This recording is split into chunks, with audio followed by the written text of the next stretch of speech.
What do we know at this point about what the NFL is doing to try and make it as safe as they can? I think it's very important to point out that to date, the NFL has said and done everything right. What Alan Sills essentially told owners yesterday was that, look, in order to play football, we're going to have more widespread testing, more reliable testing, and we're not going to take those tests from people who need them in other parts of more important society. So he is certainly seems to understand what Shredder's point is when it comes to player safety. I think that we just, as August approaches and then early September, it's important that both of these sides wind up on the same page. Right now, it feels like they are on the same road, and as long as that road does not diverge, where these two sides all of a sudden start kind of looking at each other like, hey, we want you to play, hey, we're not ready to play, that's a good thing. And for now, what Sills said to the owners, it feels like for now, we are at that stage. All right, now listen, Alan Sills is a name that fans should get used to hearing a lot of. He's the chief medical officer for the NFL. For lack of a better word, he's the Fauci of football, and we'll see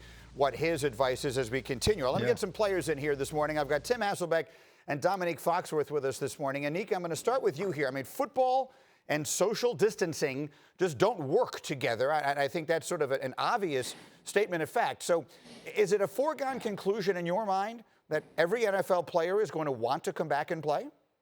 Yeah, I don't think it's a foregone conclusion, but I think most of the players will want to play. And to J.C. Treader, who is the current president of the Players Association, just newly elected, I think he's going to learn how difficult it can be to be in that role sometimes, because I think many of the players are going to want to play, and J.C. may want to use the leverage of the players working together to ensure that the environment is as safe as possible. And it's going to be hard to wield that leverage if most of the players are outspoken about how they want to get back on the field and get back playing. So there's no way, as he mentioned, there's no way to keep the weight room clean enough. There's no way to keep the dining facilities clean enough. Guys will be sharing water bottles on the field, and let alone, or not even to mention the fact that they're going to be tackling each other and throwing a ball back and forth. So there's no way to make this completely safe. There's some level of risk that everyone is going to have to be comfortable with when they go back to it. But the NFL is in a good situation. It seems like the NBA and Major League Baseball are probably going to try to do this before them. Yeah, so they'll be able to learn from whatever mistakes get made and all the rest of that, although weather might wind up playing a factor in this. We'll see. Tim, what do you think?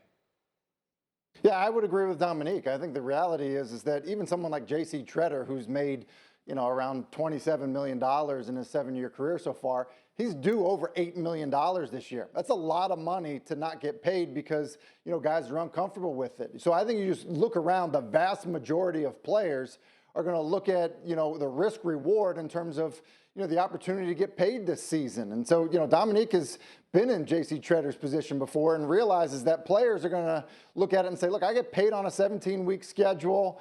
I need to get paid, or I'm due a big payday. And I don't care how much money you've made. The reality is you're going to miss big game checks, and it's going to be hard to get those guys to pass up playing when they probably feel, strong enough to fend off a virus or anything else they might come in contact with. Yeah, the place this gets interesting is if any of the really super high profile, for lack of a better word, essential players wind up deciding they don't want to play. We'll see. So far, we have no reason to believe that's going to be the case.